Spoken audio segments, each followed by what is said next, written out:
Restaura nossa casa, Senhor. Solta a voz forte, cante por quem não canta na sua casa. Restaura nossa casa, Senhor. Solta a voz. Restaura nossa casa, Senhor. Cante por aqueles membros da sua família que não cantam, Restaura nossa casa, que não buscam a Senhor. Deus. Sua bênção derrama aqui. Sua bênção derrama aqui. Nossa casa vem reconstruir. Nossa casa vem reconstruir. Faça dessa música a sua oração pela sua família. Sua bênção derrama aqui. Cante pelo seu filho, pelo seu pai. Nossa casa vem reconstruir. Erga os braços com sinais e prodígios. Com sinais e prodígios. Sobre nós. Sobre nós. Derrama o teu espírito. Derrama o seu espírito. Solta a voz. Com sinais e prodígios. Sobre nós. Derrama o teu espírito. E canta agora em primeira pessoa. Restaura minha casa. Restaura minha casa, Senhor. Vá pensando nos seus familiares. Restaura minha casa, Vá pensando Senhor. naqueles que precisam ser encontrados por Deus nessa noite. Restaura minha casa, Senhor. Aqueles que estão enfermos, doentes. Restaura minha casa, Senhor. Uma vez mais, restaura minha casa, Senhor. Cante. Restaura minha casa, Senhor. Mantenha os seus braços erguidos. Restaura. Restaura minha casa, Por aqueles que estão nos vícios, por aqueles que não estão com Deus, Restaura minha casa, Senhor. por aqueles que estão em uma vida errada, restaura. Restaura minha casa, Senhor. Com força, sua bênção derrama aqui. Sua bênção derrama aqui. Minha casa vem reconstruir. Minha casa vem reconstruir. Sua bênção derrama aqui. Minha casa vem reconstruir. Cante com fé. Minha casa vem reconstruir. Você está pedindo a Deus com sinais e Com prodígios. sinais e prodígios. Sobre nós. Sobre Derrama o nós. teu espírito. Derrama o teu espírito. Com sinais. Com sinais e prodígios. Sobre nós. Derrama o teu espírito. Vai se sentando e cantando bem suave, com sinais e prodígios. Bem suave, vai Com cantando. sinais E vai se sentando e prodígios. sobre nós. Sobre nós, derrama o teu espírito. Uma vez mais, com sinais. Com sinais e prodígios. Sobre nós, derrama o teu espírito. Meus irmãos e minhas irmãs, aqueles que puderem, não é? Pode se sentar. E se tiver muita gente lá fora, pode, os mais jovens, pode se sentar aqui na frente também, viu? Não tem problema. Em ordem, não é lógico, para que a gente não se distraia. Mas o importante é que nós nos sintamos em casa, pois estamos na casa do Pai. E meus irmãos e minhas irmãs, peço que você não se distraia. Preste atenção. Uma das coisas que mais nós somos tentados a viver na nossa vida cotidiana, sobretudo na nossa vida com Deus, é a tentação da desatenção.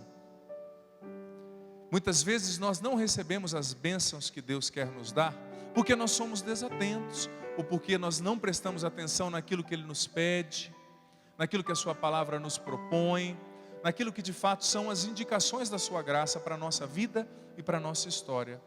E os relacionamentos também são assim. Às vezes, eles acabam em virtude de pequenas desatenções.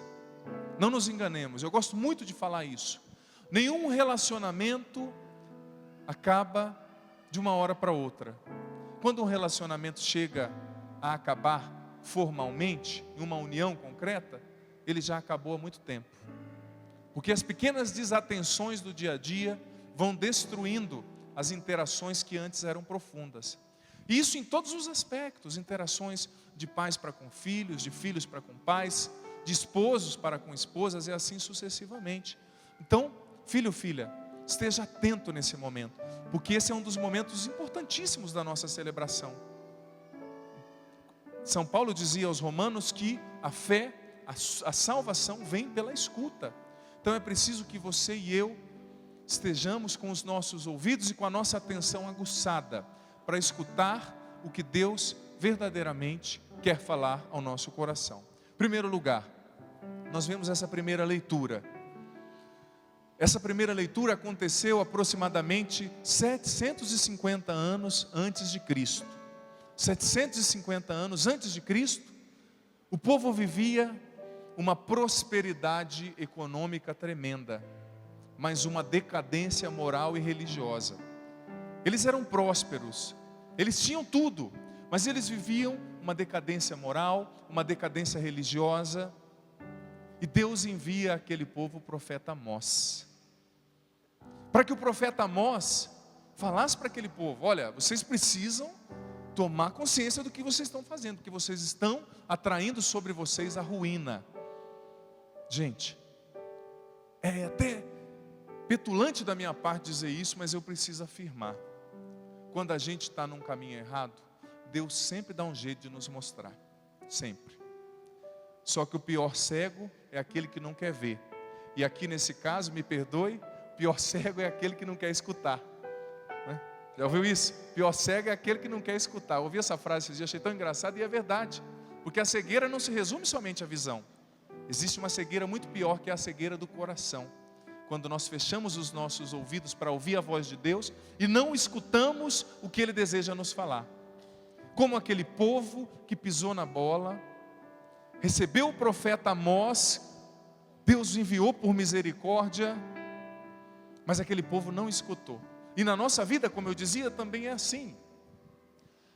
Sempre quando nós estamos em um caminho errado, Deus envia pessoas. Deus faz com que fatos aconteçam na nossa história, para que nós nos atentemos que aquela não é a melhor escolha, que aquele não é o melhor caminho. Mas às vezes a gente insiste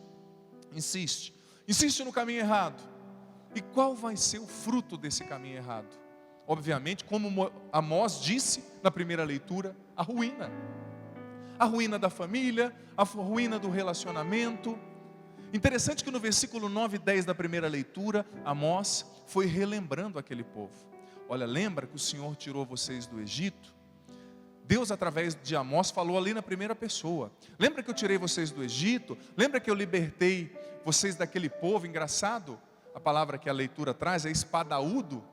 Aquele povo grande, forte, eu libertei vocês daquele povo. Eu fiz uma obra linda na vida de vocês, mas aquele povo esqueceu.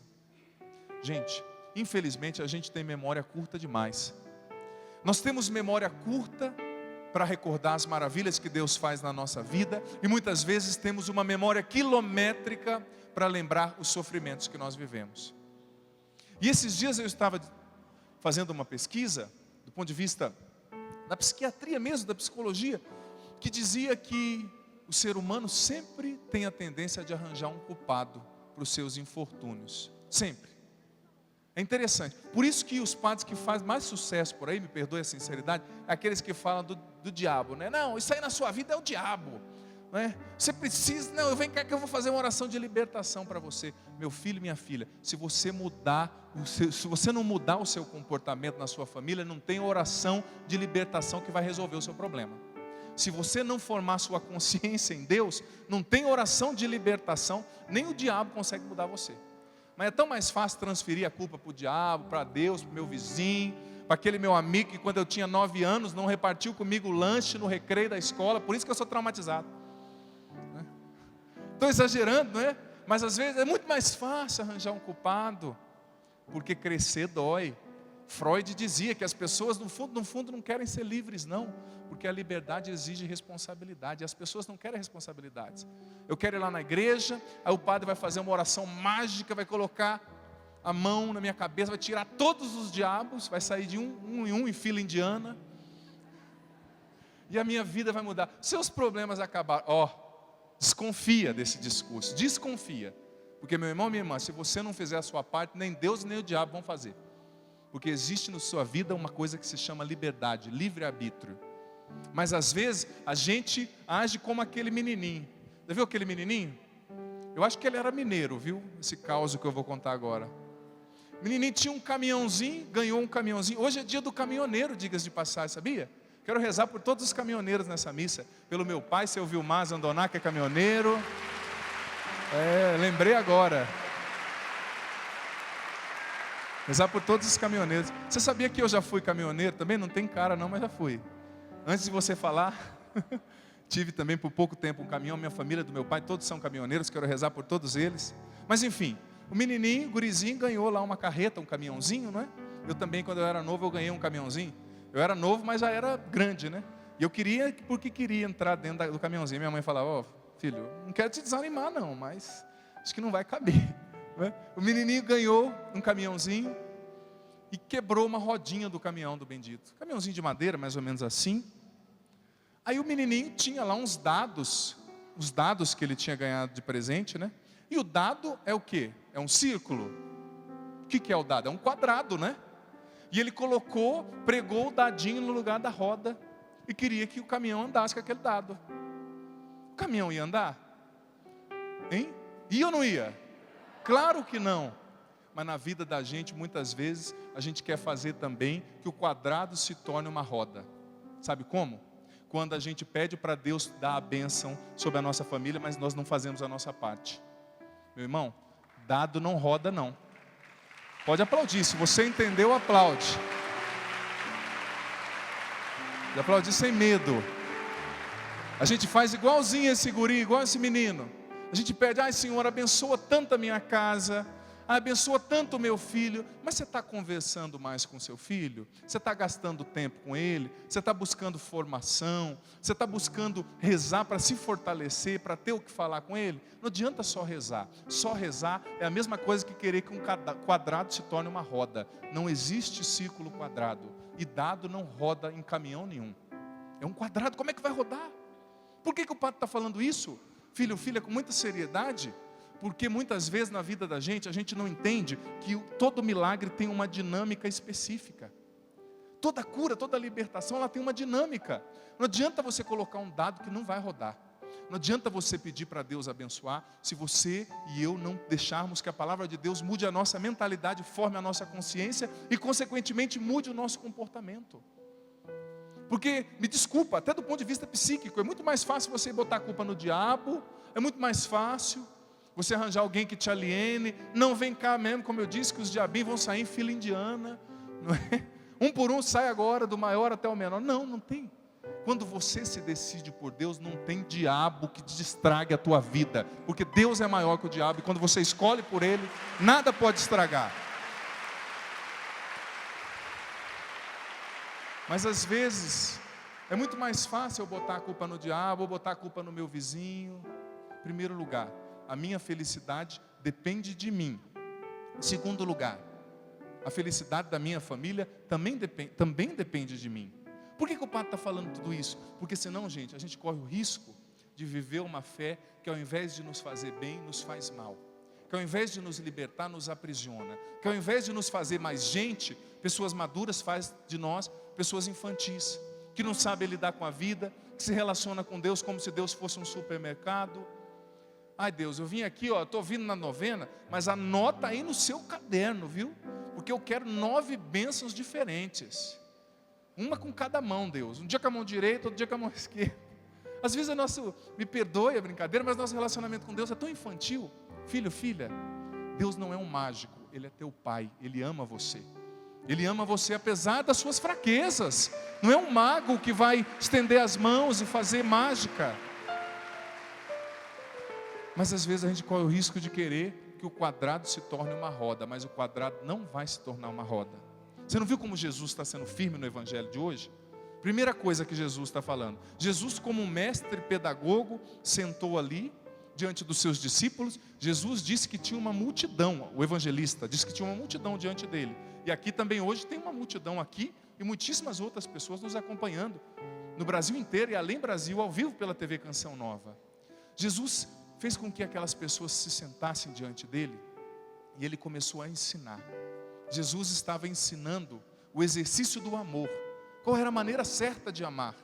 Em primeiro lugar, Jesus disse, olha, eu não tenho onde reclinar a cabeça. As aves do céu, as aves do céu têm os seus ninhos, as raposas têm as suas tocas. Você sabia que quando eu era criança, eu li essa passagem assim, as raposas têm as suas tocas. Eu ficava imaginando como que era a touca da raposa, né? Depois eu cresci e falei, não, é toca. Jesus está dizendo no versículo 20, as raposas têm as suas tocas, as aves do céu têm os seus ninhos, mas o filho do homem não tem onde reclinar a cabeça. O que Jesus está querendo dizer com isso? Primeira lição que o mestre de Nazaré está dando a mim e a você, a prática do desapego que liberta o coração. Jesus está querendo dizer que o melhor jeito de amar é amar com desapego, sem ficar apegado a nada e a ninguém. Primeira lição, eu vou falar sobre isso depois. Segunda lição que Jesus está nos dando no versículo 22. No primeiro momento, meu irmão, minha irmã, preste atenção. Parece que Jesus está sendo cruel.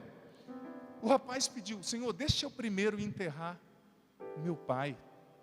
Deixa eu primeiro enterrar o meu pai, depois eu vou te seguir. O que Jesus disse? Olha que resposta. Por isso que a gente precisa entender o que a Sagrada Escritura está querendo dizer. Jesus disse, olha, deixa que os mortos enterrem os seus mortos. Você vem e me segue. Mas por que Jesus está falando isso? Vamos entender. Em primeiro lugar, na cultura grega e na cultura judaica, uma das incumbências, uma das obrigações mais importantes e essenciais do filho, principalmente o filho homem naquela época, era enterrar o seu pai. Uma das interpretações que muitos estudiosos da Bíblia dão é a seguinte, que enterrar o pai não significava, primeira interpretação, não significava que aquele homem, o pai dele tinha morrido mesmo e ele ia lá enterrar. Não, significava, deixa eu enterrar o meu pai, ou seja, deixa eu viver com o meu pai até o dia que ele morrer e eu o enterrar e depois eu vou te seguir. Primeira interpretação. E a segunda interpretação é a seguinte, naquela época quando os homens morriam, quando as pessoas morriam, o pai morria, logo imediatamente ali ao falecimento havia o primeiro sepultamento. Naquela época eles eram sepultados dentro de rochas. Só que depois de 1 ano, o filho voltava ali àquele túmulo, àquele sepulcro. Quando o tecido mortuário já tinha se desprendido dos ossos do pai, ele colocaria os ossos em uma caixa e colocaria essa caixinha dentro de uma fenda preparada em uma das paredes daquela rocha, daquela caverna. Então existiam esses 2 passos que eram obrigação do filho na época de Jesus. Esse homem poderia estar falando para Jesus nessa segunda interpretação, olha Senhor, deixa eu voltar, deixa eu ficar 1 ano aqui até eu cumprir essa minha obrigação moral, depois eu te sigo. Mas o que Jesus está dizendo? Jesus não está condenando o amor dele, mas Jesus está ensinando que o amor humano, para ser equilibrado e temperado, ele só é equilibrado e só é temperado quando o amor divino está em primeiro lugar, no coração da gente. Jesus está dizendo, olha, você precisa amar com desapego e sem desequilíbrio, ou seja, colocando Deus em primeiro lugar. Gente, porque quando você e eu não colocamos Deus em primeiro lugar na nossa vida, a gente começa a fazer do outro e da outra um mini Deus, um semideus. Quantos relacionamentos acabam por aí porque não há equilíbrio? O homem acaba buscando na mulher o que ela não pode dar, e a mulher acaba buscando no homem o que ele não pode dar, porque existem coisas que você vai poder oferecer à sua parceira ou ao seu parceiro, à sua esposa, ao seu namorado, à sua namorada, a companhia, o conforto de uma oração, de uma palavra amiga, mas existem coisas que você não pode dar a ele, só Deus pode dar. Você não pode entrar na alma da sua esposa, você não pode saciar os anseios mais profundos do coração do seu esposo. Eu conheço tantas pessoas. Esses dias eu ouvi a confidência, a partilha de uma mulher que me dizia, padre, eu sou casada há 40 anos, eu faço tudo com o meu marido, mas eu nunca me senti acompanhada, eu sempre me sinto sozinha. A solidão não tem a ver com a presença, não tem a ver tanto a ver com a presença física ou não.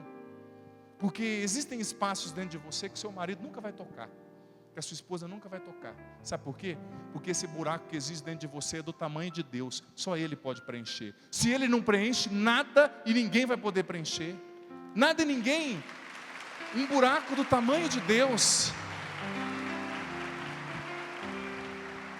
Por isso que Jesus está dizendo no versículo 22, me coloque em primeiro lugar. Jesus, apesar dessa aparência de uma palavra dura, desumana, Ele está dizendo no fundo isso. Me coloque em primeiro lugar na sua vida, porque o amor que eu tenho para te dar, ninguém pode te oferecer. Jesus está dizendo no versículo 22, coloque o meu amor como primeiro no seu coração. Porque o amor divino, gente, equilibra o amor humano. Porque quem não se deixa amar por Deus, vai exigir do outro um amor que ele nunca vai poder oferecer. Nunca. Como mais uma vez eu digo, quantos relacionamentos não vão para frente, porque são relacionamentos fechados. Uma adoração um do outro. Eu adoro a minha esposa, eu adoro o meu esposo. E um ciúme doentio, não é? O amor é o desejo de ganhar o outro. O ciúme é o medo de perder. A pessoa que se deixa escravizar pelo ciúme já perdeu a outra pessoa há muito tempo. Só ainda não se convenceu disso. Quantos relacionamentos pautados na insegurança, no ciúme? É que nem o rapaz quando vai à academia, não é? Com a sua namorada bem bonita, aquela roupinha assim, toda sarada. A hora que ele entra na academia, ele já pega na mão dela. É como se ele estivesse falando assim na testa, eu estou inseguro. E já pega na mão. Aí ele vai lá, faz 2 exercícios, dá um beijinho. Tudo bem, amor? Está precisando de alguma coisa? Não. Ela já responde. Eu estou inseguro. Né? Ou vice-versa.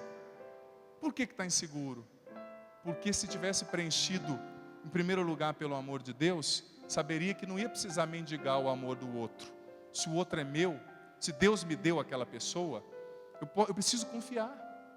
Porque como diz a palavra de Deus, a minha preocupação não vai mudar em nada. O que Jesus disse numa outra passagem do Evangelho? Olha, a sua preocupação não acrescenta nem um segundo a mais e nem um segundo a menos na sua vida. Ou seja, quando você se preocupa, o pior prejudicado é você mesmo. Você que vai comer as suas unhas, que vai ficar careca, que vai outros sintomas aí que eu não vou falar, que as mulheres não gostam desses assuntos, não é? A preocupação, a ansiedade não acrescenta em nada. Mas quando Deus entra no coração, o relacionamento começa a ser equilibrado. Eu sei que o outro não é pertença minha. Quem se deixa preencher pelo amor de Deus, consequentemente vive o desapego. Vive o desapego. E esses dias eu estava buscando uma definição de maturidade. E eu encontrei uma definição belíssima no dicionário Aurélio. Dicionário muito conhecido aqui, não é? No dicionário Aurélio, maturidade é definida como uma pessoa, uma realidade em estado de maturação, que alcançou prudência. E outra definição que o dicionário Aurélio dá para a maturidade, ele usa a imagem de um lago. Que a maturidade é como um lago que chegou num estágio no qual nele há um equilíbrio entre a água que ele perde e a água que ele ganha. Entre a água que sai e a água que entra. O amor humano só é equilibrado quando o coração sabe dar e receber. Quem não sabe perder, perde sempre no exercício do amor. Quem não sabe ceder, já começou a perder. Já começou a amar com desequilíbrio. Como o Aurélio diz, que o amor é essa via de 2 mãos. Mas infelizmente muitos relacionamentos acabam porque neles impera o egoísmo. Neles impera esse sentimento de posse. Não, o outro é meu. Esse filho é meu. Tudo bem, ele é seu. Mas não é seu. No sentido de que ele é um objeto que você coloca no seu bolso. Não. É um ser humano que você precisa em primeiro lugar formar. Educar. Gente, eu estava estudando, parágrafo 1768 do Catecismo da Igreja Católica diz que o amor precisa ser educado, evangelizado. A gente precisa evangelizar o nosso jeito de amar. Às vezes o nosso jeito de amar, ao invés de ser como um lago que perde água e recebe água, que sabe dar e receber, é somente como diz o ditado, vem a nós, né? Eu quero amar, mas eu tenho medo de dar, eu só quero receber. Então na minha casa todo mundo tem que me servir. porque eu sou a mãe, porque eu sou o pai. Já começou tudo errado. Já começou tudo errado. Não é isso que Jesus está falando no Evangelho? Em primeiro lugar, desapego. O filho Deus me deu, mas ele não é meu, ele é de Deus. Eu só estou administrando. Me perdoe a sinceridade, mas depois que o seu filho se casa, muitas vezes quando o filho se casa, eu quero mãe, eu te amo tanto, mas eu quero morar lá no outro bairro. Lá, você mora na Zona Sul, eu quero morar na Zona Norte, mãe. Que sabe, eu quero fazer uma experiência, né, com a minha esposa, minha filha. A senhora é maravilhosa. Inclusive a minha esposa, mãe, falou assim que é apaixonada pela sogra, não é? Eu lembrei até de algumas piadas de sogra aqui, mas vou deixar para outra circunstância.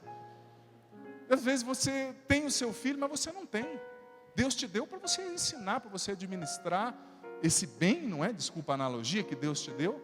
Mas depois que o seu filho se forma, ó, bate asa, não é? Ou se, eu sei que é tão duro, né? Quantos pais vivem essa dureza de ter que enterrar os próprios filhos também, não é? Mas cada um tem a sua hora na vida. O seu filho que hoje você tem, pode ser que amanhã você não tenha. E a gente precisa pensar nisso, sem medo. Ou você que é filho, pode ser que amanhã você não tenha o seu pai, a sua mãe. Você precisa pensar nisso. Se Deus for o primeiro no seu coração, você vai sofrer sim as perdas, porque você não é uma pedra de gelo. Mas você não vai deixar de viver porque alguém passou na sua vida. Porque o amor de Deus vai te dar sempre força para você se reinventar e se reconstruir a partir de cada sofrimento. Em Deus há sempre um recomeço, uma possibilidade de começar de novo da maneira certa. Mas enfim, eu anotei até uns pontos, gente.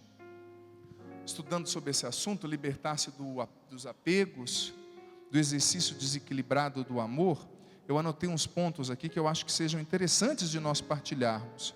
Primeiro ponto, o que dá equilíbrio ao amor é o desapego, como o padre vinha falando. O verdadeiro amor não cria estruturas de dependência afetiva. Você é dependente afetivo de alguém? O verdadeiro amor não escraviza pelo afeto. E há várias formas de dependência, não é? Há que eu escrevi isso no livro Curar-se para Ser Feliz. Há aquela dependência que a pessoa tem medo. O pai e a mãe fez o filho ser tão dependente que o filho casou, está lá na casa dele ligando para a mãe: ô mãe, tive uma briga aqui com a minha esposa, o que eu digo para ela agora? Essa mãe tem que olhar para si mesmo e falar: nossa, eu sou muito ruim, fui ruim de serviço, porque se eu não soube formar o meu filho para resolver os seus problemas, eu não formei ele para a felicidade dele, eu formei ele para a minha felicidade, para apetecer o meu orgulho. As pessoas não são minhas, eu formo o filho, eu convivo com a esposa, mas para que ele exista na vida. É lógico, a gente ama, mas tem coisas que são individuais, e a morte mostra isso, né? É tão difícil, né, quando uma pessoa que viveu 60 anos do lado da outra, mas raramente as duas morrem juntas, cada uma tem a sua hora, e existem coisas que só nós poderemos fazer, essa liberdade de saber que o outro me ama, mas que me ama tanto a ponto de me deixar livre para ser eu mesmo, sem precisar ser um fantoche que corresponde às expectativas dele para ser aceito.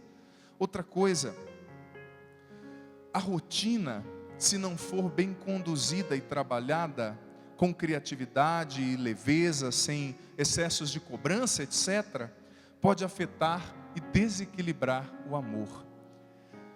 Você que vive em família, quantas vezes a rotina, o peso dos dias, é um elemento que desestrutura o seu jeito de amar e de ser amado em casa? Quantas vezes o peso do dia a dia? Fernando Pessoa dizia que é muito fácil amar uma vez só. Corajoso é aquele que sabe amar todos os dias. De manhã, à tarde, na hora do almoço. O peso da rotina vai desequilibrando o nosso amor, destemperando. Ao invés de ter cuidado, começam as cobranças. Amor, você não colocou o lixo ainda? Já vou. Amor, é a 43ª vez que eu estou pedindo. Ah, mas não chegou nem na 45ª ainda, né? Você repete mais as palavras, já começa aquela troca, né? A troca de gentilezas, um cutucando o outro. Aí o excesso de cobrança. É lógico, a vida no dia a dia não é fácil. Você que tem filho para criar, que tem uma rotina, né? A gente aqui em São Paulo, mas é preciso pedir a Deus sabedoria para não deixar as cobranças e o excesso de rotina tornar a casa um lugar pesado, um lugar difícil. Eu tenho um amigo que fala assim: padre, o lar é o lugar do descanso do guerreiro. A hora que eu chego em casa, eu quero me sentir bem, eu quero gostar da minha casa. E às vezes a gente transforma a nossa casa no inferno, o lugar do cansaço do guerreiro. Porque é xingo, é briga, é lógico, tem coisa que a gente tem que fazer, chega em casa, mas é preciso criar um ambiente que possa ser chamado de lar. Um ambiente que existam coisas gostosas para se fazer juntos, criatividade, sabedoria. Peça a Deus, mãe, pai, filho, filha, peça a Deus essa sabedoria de tornar o lar um ambiente gostoso, sem excesso de cobrança. Não deixa a rotina estragar o seu relacionamento. Pai, mãe, não esqueça que antes de você pai e você ser mãe, você é esposa e esposa. Você tem o marido, a esposa. Tem tanta mãe, desculpa a expressão, que se torna mais mãe do que esposa. Você tem que amar sim os seus filhos, mas não esqueça também que o encanto entre você e o seu marido precisa estar vivo. Vocês precisam namorar. Você precisa olhar para ele e falar: olha, você não é mais aquele garotão, né? A lei da gravidade está funcionando aí, né? O que estava em pé está caindo. Mas eu quero que você saiba que, você ainda é o cara para mim. Você é a minha garota, não é? Às vezes a gente vai esquecendo, vocês que são casados, não é? Cultivar essa delicadeza no relacionamento, não deixar a rotina matar, temperar o amor com equilíbrio, com intensidade nas pequenas coisas, gente. É isso que vai dando sabor ao saber que a gente tem. Às vezes a nossa casa vai se tornando um ambiente pesado, porque a gente só fala de problema.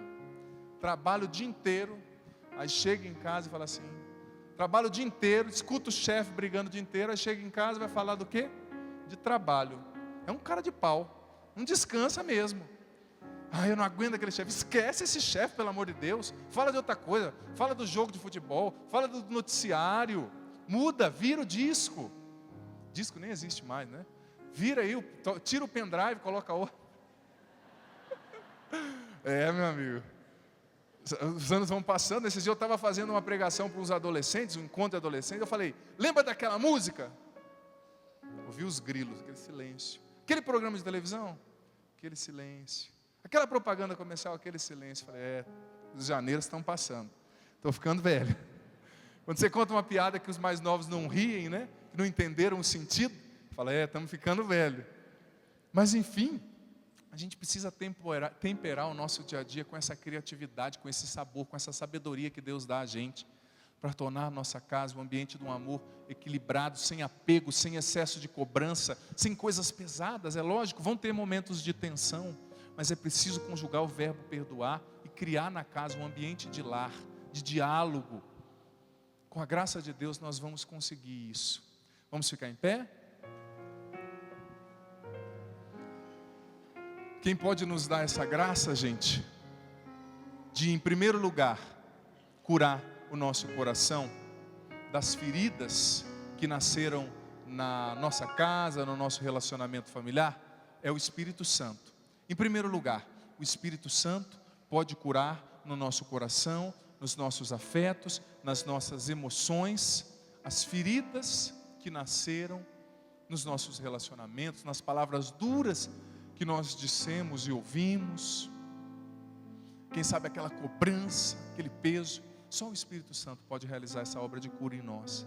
Então coloca a mão assim sobre o seu coração e vamos rezar para valer agora. A Juliana vai nos ajudar a cantar e você vai cantar com ela e depois o Padre vai conduzir uma oração com você.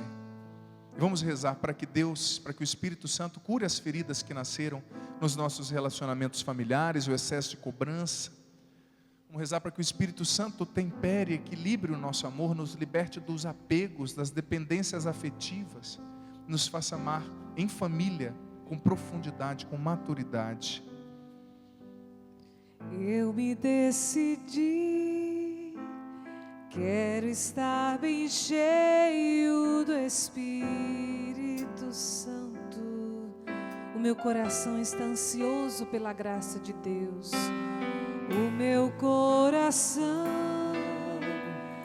está ansioso pela graça de Deus. Vou clamar sem cessar, Vou clamar sem cessar, pois eu quero receber o poder transformador de Deus. Ele já nos prometeu: quem pedir receberá. Por isso hoje eu não canso de clamar. Vem Espírito Santo visitar meu coração, me levar para as águas profundas. És o Consolador, fonte dos 7 dons, a promessa do Pai para nós. Como quem precisa, clame: vem, vem Espírito Santo visitar meu coração, me levar para as águas profundas. És o Consolador, és o Consolador, fonte dos 7 dons, a promessa do Pai para nós. Cante esse refrão mais uma vez. Vem Espírito Santo visitar meu coração, me levar para as águas profundas, para as águas profundas. És o Consolador, fonte dos 7 dons, a promessa do Pai para nós. Vem Espírito Santo.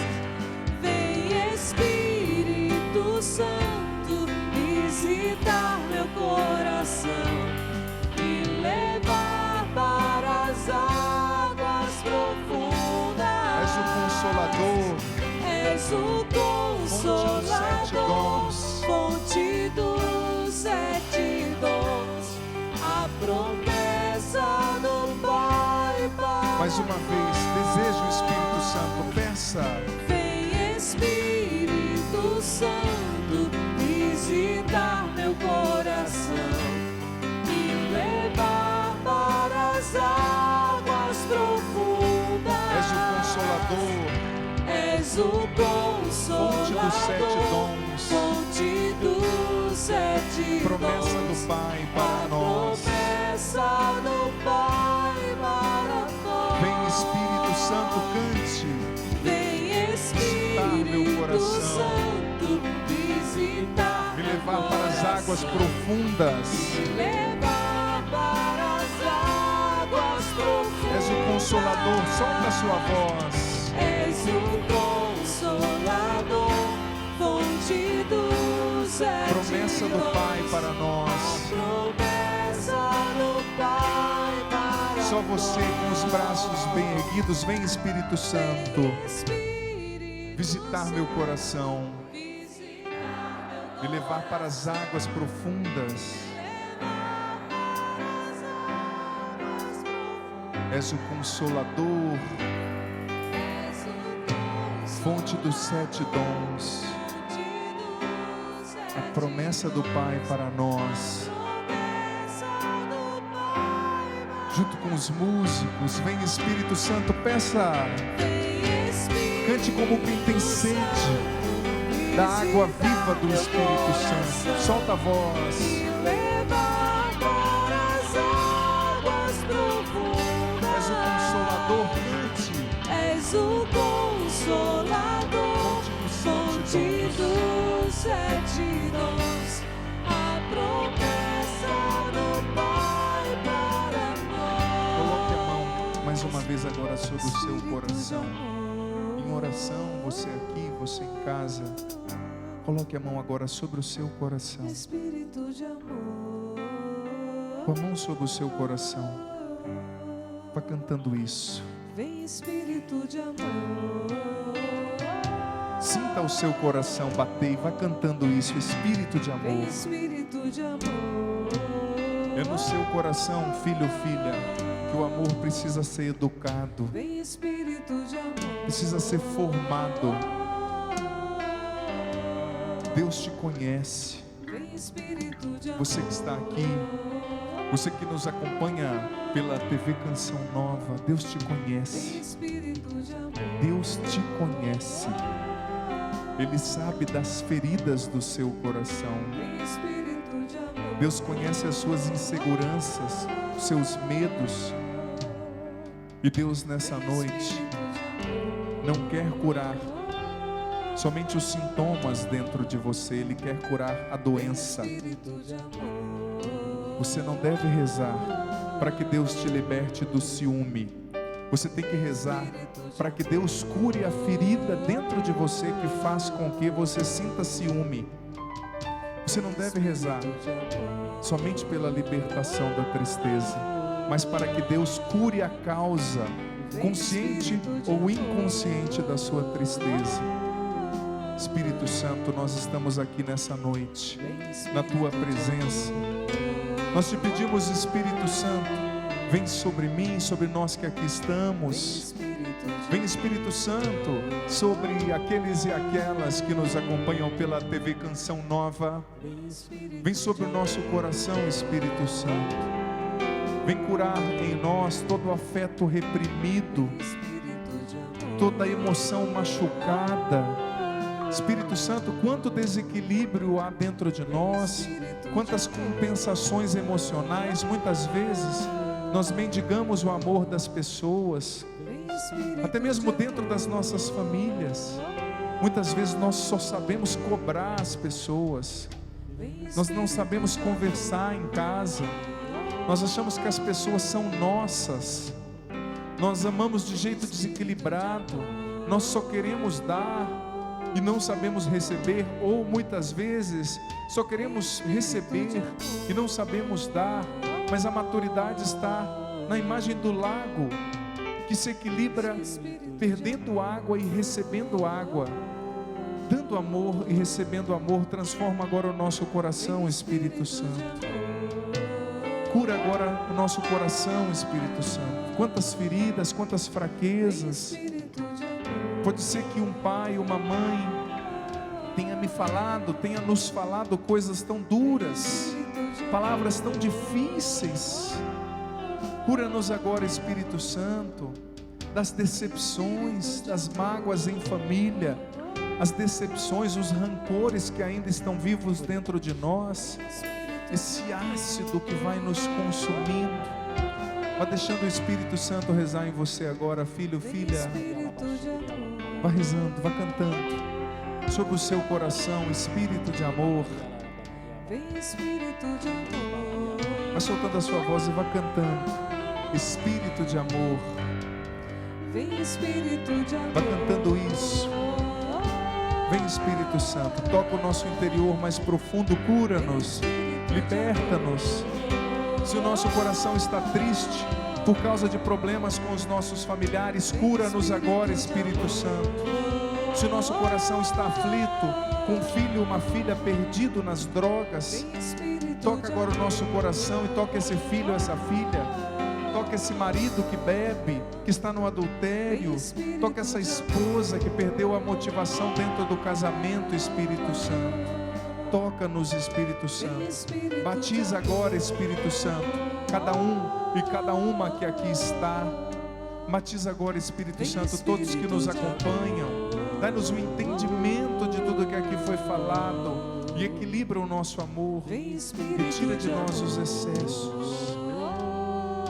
Vá cantando isso, solta a sua voz, Espírito. Vem Espírito de amor. Bem forte.